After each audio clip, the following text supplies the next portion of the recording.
Welcome back to Illinois Lawmakers' weekly coverage of the spring session of the Illinois General Assembly. I'm Jack Titchener along with Ben Zaleski, the State House reporter for our partner, Capital News Illinois. Ben, we're talking on a Thursday morning. There's so much that can happen between now and midnight on Saturday. What are you hearing as far as the progress on the budget from your sources? Yeah, it seems like there's still a lot of work to do even in these final days. This being Thursday is kind of a key procedural day in the General Assembly where we need to see one chamber pass an appropriations bill onto the other in order to actually be done by Saturday.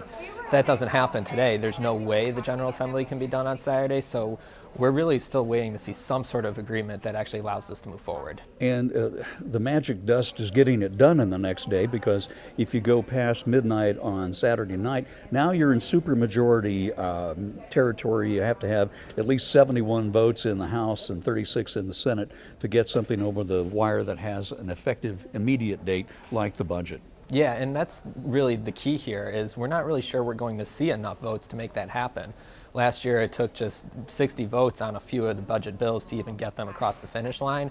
So we don't really expect that this year we're going to see some grand consensus among Democrats, especially with the tough fiscal picture. Speaking of that picture, you were in on some time with the governor yesterday. Republicans have been saying, oh, there's all kinds of these massive tax increases that the Democrats could spring at the last moment. But the governor pretty much poured cold water on that, saying that any broad-based tax increases like personal income tax, things like that, he would veto that pretty much outright. Yeah, so we know really in this budget there's not going to be a corporate personal income tax or sales tax increase. So that's not something the governor has ever proposed, but it really also, though, it leaves the door open to some of these smaller tax increases that have been floating around as part of these budget discussions. What might some of those be as they kind of nibble around the margins of this thing and try to land this airplane? Yeah, I know a lot of business groups right now are concerned about a digital advertising tax. That'd be a tax on the ads they put up on Facebook or Google, for example. So that's just one example of an area that lawmakers have kind of, I guess, looked at that could raise some revenue. The idea being it hurts the bigger companies, but the businesses say that this is actually, a tax on all businesses in the state of Illinois. It looks like we're finally getting some consensus on at least the governance aspect of mass transit reform in the greater Chicagoland area, and that has to do with this new Northern Illinois Transit Authority that kind of would be the overarching omnibus, or maybe omnibus is not the right word, but overarching super agency. Yeah, exactly. So we've talked a lot on the show about the RTA and what that is. Think of this as a strengthened version of the RTA. It has a lot more power to actually dole out money, to actually regulate services, to create a universal fare system, for example. So that's a big change that this bill would make. They've been batting about some revenue proposals for this coming out of the Senate. I think one aspect would be trying to raise as much as $1.2 billion a year through toll highway increases, a quarter-point sales tax dedicated to mass transit funding. Do you think they can get that done by May 31st? The governance part looks like it's pretty much there, but it's money. Yeah, exactly. And increasing taxes is just politically difficult. And we're hearing that a lot of lawmakers are just concerned about taking a vote that's going to increase taxes. So this is not just a budget issue, but an issue for getting this public transportation reform across the finish line. As we're talking this morning, the House Appropriations Committee is talking about this education funding reform bill for higher education. Does that look like it's going to cross the finish line this year?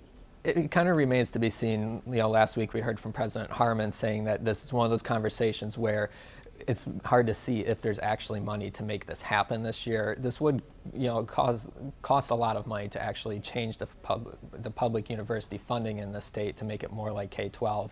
So it's, one of those budget conversations. Is there room to actually make this happen? Also, what about the four-year degree programs for community colleges? Yeah, it remains very controversial with the Black Caucus, so that still remains to be seen. And there's been a lot of conversations with the governor and these lawmakers, so it's still up in the air there too. Ben Zaleski, thanks so much for your time and expertise on Illinois lawmakers. Thank you, Jack.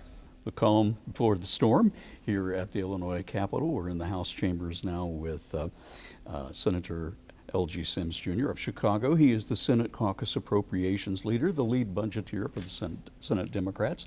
Well, the clock's ticking down. What news can you bring us about the budget that you and your fellow budgeteers are working on? Well, we're planning to pass a budget by the deadline so that we adjourn on time. We'll pass a budget that's responsible, one that's balanced, and one that's a statement of our priorities. We've been working very hard to make that happen because we want to make sure that we are prepared not just for the next fiscal year, but for the next generation. We've had a number of different budget projections over the past, well, going back all the way before veto session and up till today. It looks like we're going to be off by about $500 million from what was originally laid out in the governor's proposal back in February. Can you give us an idea of where we're at as far as the broad contours, money-wise, somewhere in the range of still $55 billion? Yeah, we're still working, so I don't know where the final numbers will be, but so we've looked at the governor's budget, his introduced budget, but also looking at the revenues, the available revenues for the year, taking into account the dysfunction that's coming out of Washington and the uncertainty that creates, and making those decisions to pass a budget based on what we know currently, but also what that prepares us for the next fiscal year. The budget's grown quite a bit in the last 7 years, up to the point, like you say, somewhere around the $55 billion mark. Let's see. A lot of lawmakers in the past few years haven't had to make the kinds of difficult decisions that they're actually having to make in this budget. When I talked to Speaker Welch, when I talked to Senate President Harmon, they were saying that they basically tried to condition expectations leading into these negotiations. How's it gone? As you talk to the individual members, everybody wants to do what they can for the people back home, but this time there's some real limitations on that. Well, absolutely. I think it's important to note that we are now seeing that growth that you talked about. It's a byproduct of the hollowing out of state government that you saw during the previous administration under Governor Rauner. And we had to dig out of that, where we operated state government on autopilot and consent decrees. But now, those bills are coming due. But then you add that with the uncertainty coming out of Washington, and it is made for a very, very difficult situation. Well, I would say I'm proud of my colleagues because they have really engaged their constituents. They've had town hall meetings and coffee and conversations where they've gotten out and heard what those priorities are, but also set the expectation, understanding that we are limited in our ability to do some of the things we've been doing before. What are the Senate Democrats' budget priorities in what will be in the final product, the areas that you want to protect the most? Well, we're always going to protect investments in education. We're going to fight for protecting and providing for our most vulnerable, ensuring that we have an economy that's stable and growing, one that recognizes that the middle class tax burden is high, but we want to make sure that we lessen it, making sure that we recognize the uncertainty coming out of Washington and addressing it, but also making sure that we continue to pass a balanced budget that is that statement of our priorities. Will there be any new revenue enhancements or tax increases in this budget? Well, I say we've been talking, so I want to make sure that I continue to protect those negotiations. But we're talking about a number of different options because, as you mentioned, the governor's budget, there's about $500 million in less than estimated revenues. There is a budget deficit from going into the current fiscal year. So we're discussing all those issues. But that will be a look at efficiencies within state government, really living within our means. The governor said yesterday, in talking to reporters here at the Capitol, that he is not going to go for any general broad-based tax increases for this year. So that means no increase in the income tax, service taxes, all of that stuff's out the window. So well, we have not. That's a priority of our caucus. We want to make sure that we're not increasing the burden on middle-class families and small businesses. We want to make sure that we're not looking at broad-based revenue ideas. We're looking at ideas that make sure that we protect ourselves and our economy going forward. Got about 15 seconds left. When will we actually see the budget bill emerge? I hope you'll see it in the very near future, but I certainly can't predict that. You and I have been around here long enough to know, Jack, if I could predict, I'd go play the lottery. All right, we'll leave it on that note, and we'll catch up and see where things end up landing. Thank you so All right. much, Thanks, Senator Jack. L.G. Sims Jr. Appreciate it.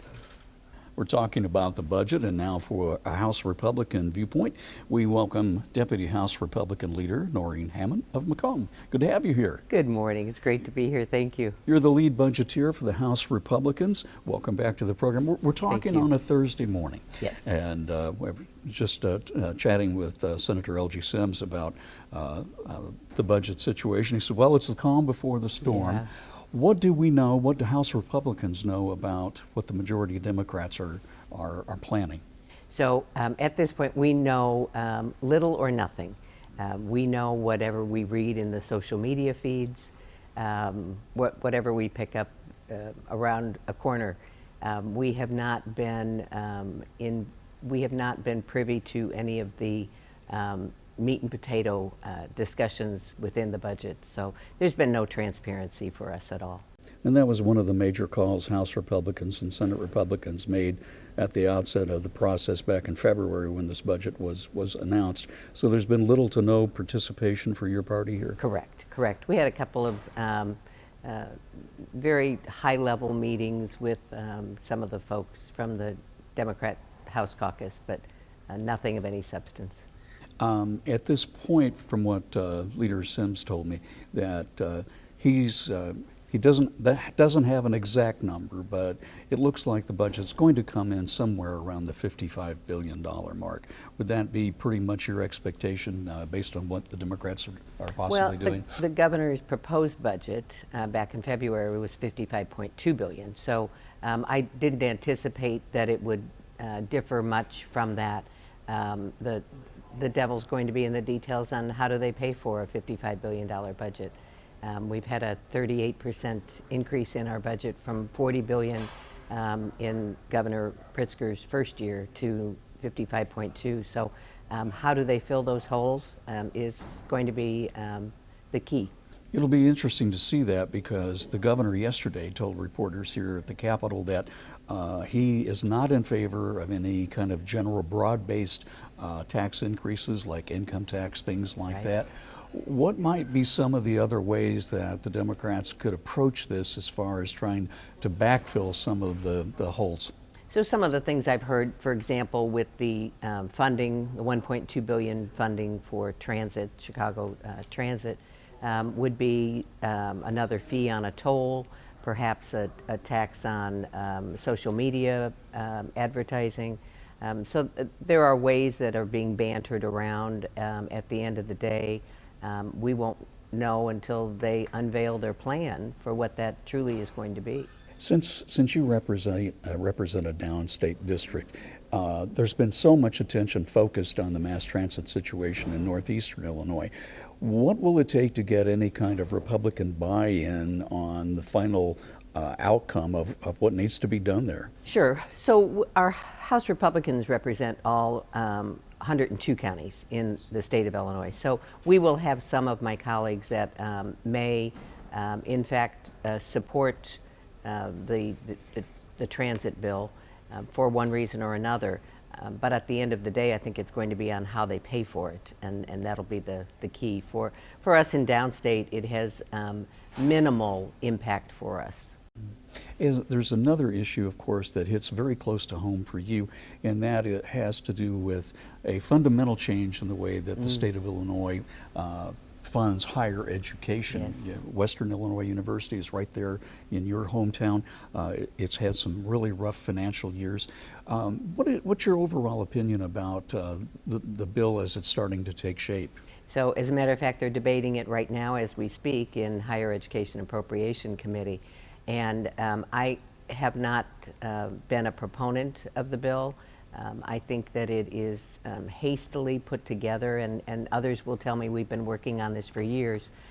but it still needs more work. And there is no question that it will pit winners and losers in our four-year universities. There is another aspect of the higher education community that, or issues that has been brought up, and that's the idea of community colleges possibly teaching four-year baccalaureate programs. That's on shaky ground as we sit and talk. It is, Jack, and one of the things that I brought up in committee this week was, or last week I guess it was, they all go together at this point, was let's start with a Bachelor of Applied Science. Let's start with that. Let's get our foot in the door and see how that goes.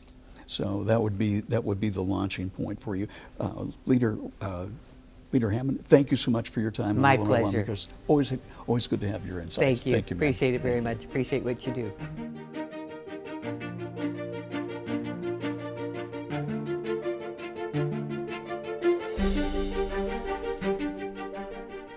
Up next on Illinois Lawmakers, a conversation with Arlington Heights Democratic State Representative Mary Beth Canty.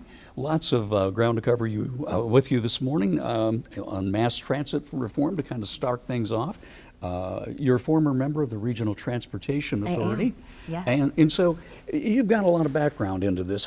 Why has this been such a tough issue for lawmakers to finally attack with some totality here in I've been covering this probably for 30 years. Why has it been so tough to figure everything out? That sounds right. I think part of it is the way the system came to be. So we refer to it as a system when really it's all of these subparts of systems that have been set up to run sort of as competitors to each other. And so when you're talking about making a holistic change and really getting people to see a regional system, to see a regional organization that has some teeth, that takes a lot of work. It takes a lot of effort. I'm not surprised that it has taken a long time, but I think that we are on a path forward towards real regional transit and also support for our downstate transit systems. What do we know about the latest plan that's emerged? There's been months of hearings into this, and now everyone seems to be settling on kind of a new super agency, the Northern Illinois Transit Authority. What would this thing be? NITA, right? NITA, yeah. What would need to be? The NITA is designed to take in that regional perspective. So we're going to pull up some things that have really been settled within the individual agencies. We're going to pull those up to a regional view where they should be. Your capital planning, your planning for the future, your strategic planning, fares, et cetera. Those should all be done at a regional level to take into account everybody who lives in the area from Chicago to suburban Cook to the Five Collars. You've got millions of people who ride the buses and the trains every year, and you want to try to make this as seamless as possible for the rider. Yeah, it's interesting. Southwest Airlines had a motto when they first started that they take care of their people really well, and that translates to the customers, and that's how they were able to have so much success. I think here we can do the same thing. We can take care of the people that run the trains and buses, and that will help serve the riders. You mentioned all the complicated stakeholders in this thing. How is this going to work in terms of governance, as far as appointing directors? What will the city of Chicago get? What will the suburbs get in terms of members? It's going to sound like a complicated process. Right now, across the four boards, there are 47. There are 47 members that are appointed to various boards. Under the new system, as currently proposed, it would be a total of 31. With 20 of them serving on this NITA board, 5 from the state, 5 from Chicago, 5 from Cook, and 5 from the Collars. And then there will be sub-boards, much smaller sub-boards, and some of the members from the NITA board will serve on those sub-boards as well.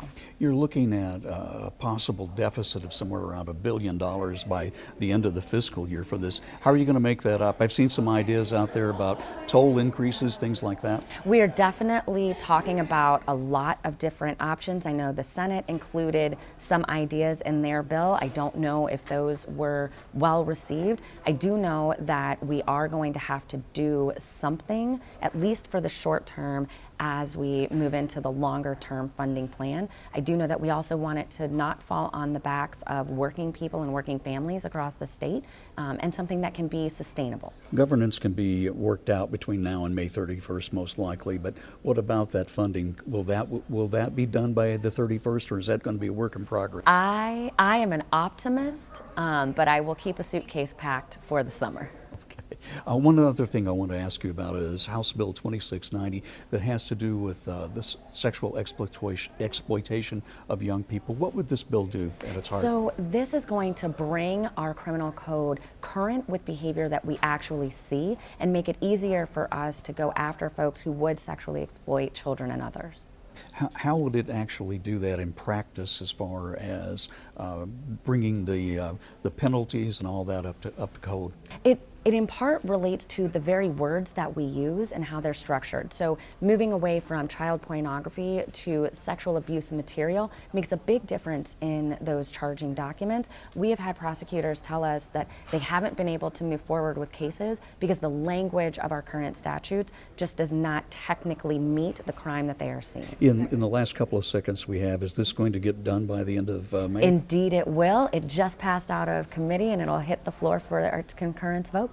Well, good luck with that. Thank you so Thank much. you. State Representative Mary Beth Canty of Arlington Heights, thanks for your time. Thank you. Thank you for having me. Yes, ma'am. Here for a Senate veterans view of the last days of session is Senate Republican Whip Jill Tracy of Quincy. Senator, you've served here in Springfield all the way going back to 2006 in the House, and you've been in the Senate, I think, since, 2016? Yes. So you've seen a lot of budgets come and go. You've seen a couple of years when we didn't even have a state budget. What stands out to you as this year's budget scenarios playing out? Senate Republicans wanted fiscal restraint in this budget. They wanted more transparency into the process. How's it going in your view? Well, it's what's distressing to me is when this governor started in 2020, his budget was like at $40 billion. And now we're looking at a 2026 budget where he's asking more than $55 billion to spend. And that's a 37% increase. And why we would want to inflate our budget at a time when, to his credit, the governor announced at his budget address that, look, our revenues are down, the COVID money's gone, we've got to constrain ourselves, so prepare for cuts. And the cuts I've heard are very distressing to me. They're not how I would prioritize cuts. To the developmentally disabled wage people that take care of folks in SILAs and in homes, to threaten to cut their budget, to threaten to cut domestic violence shelters and sexual assault centers. And worst of all, it always seems that soil and water conservation, which is the original green space and original green resources that we have in our state, to threaten to cut in their budget. And it seems like they're always on the chopping block, and they get a lot of federal funds, and they do incredible work at the forefront of preserving our farmlands, resources, and our rivers and waterways. So soil and water conservation to me is a high priority. I always try to prioritize, like I would in my family budget, to do government services for public education, the most vulnerable, and to grow your economy so that you have natural revenue growth. And I don't see that we've done this in this governor's tenure of 6-7 years. And when we look at how much has been overspent on certain programs, that's what's left us at a part where we're looking at cuts to developmentally disabled wages and to the workers that work with the developmentally disabled. So many, the truth is, the governor spent a lot of money on making Illinois a magnet state for undocumented immigrants coming to Chicago and throughout the state by offering health care to them. And the expansion of health care to that population has really put a huge constraint on our budget. He's actually cut back on one aspect of that for folks who are here illegally, for the younger people in that respect. He talked to reporters yesterday, the governor did, and said that he is not going to support any kind of general broad-based tax increases in terms of income taxes, service taxes, things like that. Are you worried, though, that there could be some more targeted tax increases in this budget? Well, the legislature is drawing the budget right now, and many Democrats have put forth ideas like service tax increases or estate tax increases, $6 billion worth of tax increases. We need to live within our means and not affect Illinois families right now that are prioritizing their family budgets with the cost of food, transportation, daycare, and the like. It would just, why would we want to increase? And I was glad that he mentioned that. He said broad-based taxes.